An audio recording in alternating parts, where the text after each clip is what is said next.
Welcome to the lesson on making decisions when information is asymmetric. This lesson examines the effects of asymmetric information and ways to mitigate against it. Asymmetric information can adversely affect outcomes in many transactions, including insurance and labor markets.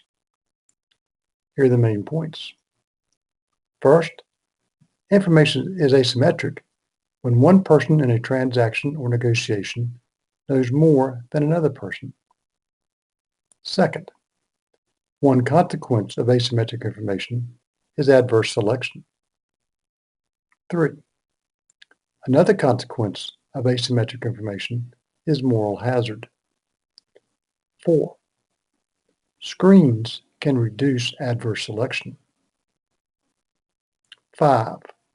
One way to convince someone else that you are a good buyer or seller is to send a signal.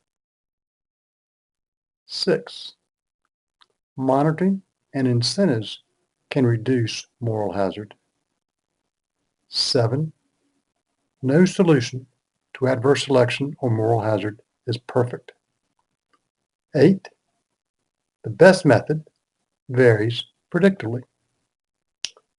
9. If the cost of solving the problem is bigger than the cost of the problem, then the problem does not exist. At the conclusion of the lesson, the successful student can define asymmetric information, moral hazard, adverse selection, and the lemons market.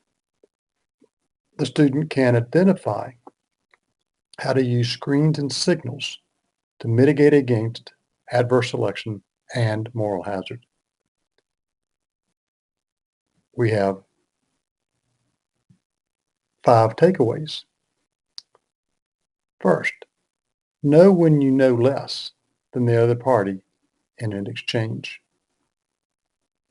Second, beware of moral hazard and adverse selection. Third, work to identify the screens and signals you can use to reduce your exposure to moral hazard and adverse selection.